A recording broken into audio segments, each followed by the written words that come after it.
This is the advantage of driving a small car here in San Francisco. You can easily find a parking spot, not like those regular SUVs, like that one over there. So this one here, it fits right up. This is the issue here when you go to San Francisco, you're gonna have a hard time parking. But this one here, it fits on that small spot. If you block the curb, the house in front of you, they're gonna call a tow truck and you're gonna get towed, and it will cost you a lot of money to get them out from the towing company. But anyway, I'm just sharing this one here. And also when you park, you have to turn your steering wheel to the right.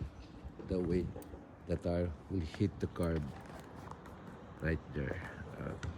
I'm just sharing this video.